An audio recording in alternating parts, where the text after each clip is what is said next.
Bonjour, donc la vidéo que je fais maintenant c'est pour plusieurs élèves qui m'ont demandé quel livre employer pour étudier le froid et tout ça. Je vais vous montrer plusieurs livres que j'utilise et qui sont des bons livres. Bon, bien sûr, j'ai pas acheté ça du premier coup, hein. J'ai acheté ça au fur et à mesure avec ma carrière, hein. Donc c'est des frais, hein. Faut pas l'oublier, hein. Ça coûte cher les livres, hein. Donc vous vous débrouillez pour essayer de les avoir. Je sais que c'est pas facile certains, je vous les cite. Donc à vous de voir, hein. Donc les livres que j'emploie, que je conseille toujours. Donc nous avons les installations phréophiques, la partie physique numéro 1 de P.J. Rapin. Donc c'est un des premiers que j'ai lu, Pic Édition. Nous avons le numéro 2, qui lui est plus technologie. Ils sont très bien faits ces deux livres, toujours P.J. Rapin. Alors un autre de Cabezin, La base du froid. Donc on peut très bien avoir le livre tout seul ou avoir le livre avec un logiciel. Ils vont un logiciel avec ça, qui est pas mal non plus. Vous avez l'ABC du froid, je monte, j'entretiens, je dépanne. Donc c'est un livre qui est très bien aussi, et qui est très bien en technique, et moi je l'apprécie beaucoup et je l'emploie beaucoup. Vous avez La pratique du froid, donc ça c'est la 3e édition, je ne sais pas s'il y a encore une autre édition qui est sortie. Celui-ci, il est avec des fiches techniques, et en couleur, et c'est très bien fait aussi. Donc ça c'est une partie des livres. On va voir une autre série, un peu plus technique, le formulaire du froid. Donc ça fait déjà, je ne saurais pas dire combien j'en ai déjà eu, mais j'ai eu les premiers, c'était des tout petits livres qui étaient faits au départ, toujours avec Rapin, et ils sont 3 maintenant. Et là, je dois reconnaître celui-ci, je ne sais pas quelle édition c'est, 15e édition, oui. Donc, oui, j'ai souvent acheté les 15.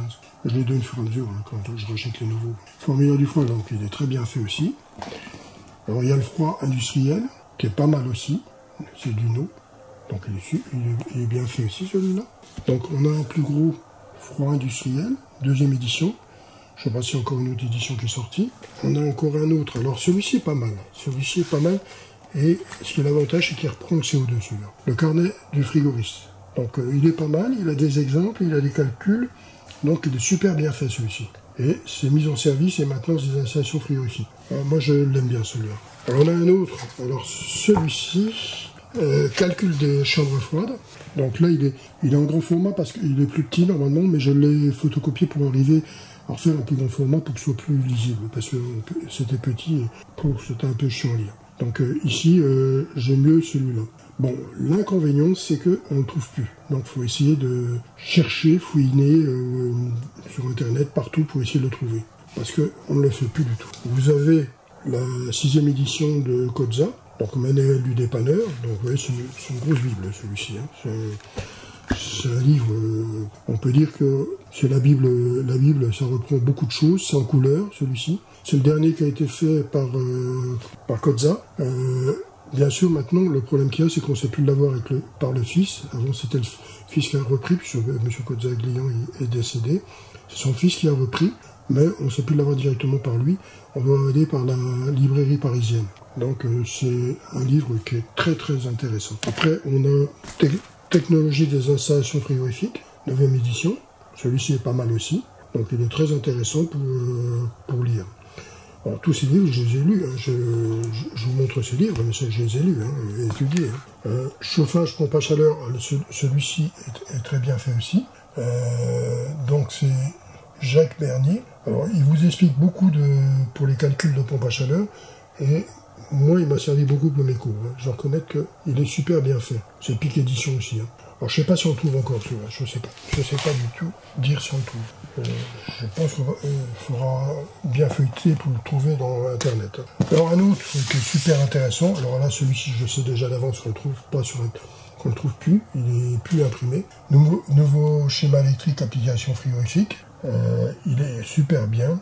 Il est fait par Pic Édition aussi. Donc c'est un livre, il y a plein de schémas électriques de différentes façons. La base, on avance sur un mur, mais il est bien fait. Bon, c'est un livre quand même assez épais. Bon, vous avez des feuilles qui sont pliées à l'intérieur. Des fois, ça prend 3 pages qui sont l'une à côté de l'autre pour faire un schéma. Vous doutez bien, il y a des schémas qui sont très grands. Hein. Et c'est bien fait. Moi, j'aime bien ce livre. Bon, évidemment, comme j'ai dit, hein, vous allez avoir du mal à le trouver. Hein. Donc là, une panoplie de mes livres que j'ai. Je ne vous montre pas encore les livres de climatisation, parce que là, j'en ai un wagon aussi. C'est des livres intéressants. Donc je vous souhaite une bonne lecture, et puis essayez de trouver ces livres qui sont vraiment venus impossibles à trouver. Donc voilà, je vous ai montré tout un paquet de livres. J'espère que ça va vous aider pour vous étudier. Je vous avoue franchement que j'aime mieux avoir un livre que de regarder sur internet et prendre ou d'avoir lire un PDF et ces trucs-là, ça m'énerve, je sais pas, j'y arrive pas. Tandis qu'un bouquin, ben je le lis au fur et à mesure, c'est plus facile. Moi, personnellement, c'est ma façon de voir. Et en même temps, des fois, j'écris en même temps et j'étudie en même temps que j'écris. Donc je lis, j'étudie et j'écris. Et je me fais des exemples pour voir un peu. C'est comme ça que je fais. Bon, première vue, j'ai beaucoup étudié comme ça m'a réussi une partie, j'espère que tout est réussi.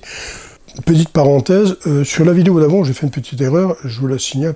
Au lieu de mettre 19 Kelvin, j'ai mis 11 Kelvin pour une surchauffe. Je vous présente mes excuses, je l'ai pas vu. J'avais vu une autre erreur que j'ai corrigée, que j'ai mis un petit message, mais cette erreur-là, je l'ai pas vue. Et c'est un internaute qui me l'a signalé, enfin 3 internautes qui me l'ont signalé, et je l'ai rectifié. Mais il y en a un qui a dit « Oui, mais c'est une erreur, c'est pas ça le but. » C'est vrai que c'est pas ça le but. Le but principal, c'est de comprendre que si on a une surchauffe trop grande, ben, il y a déjà un problème. Voilà, c'était surtout ça la philosophie du truc. Allez, à bientôt!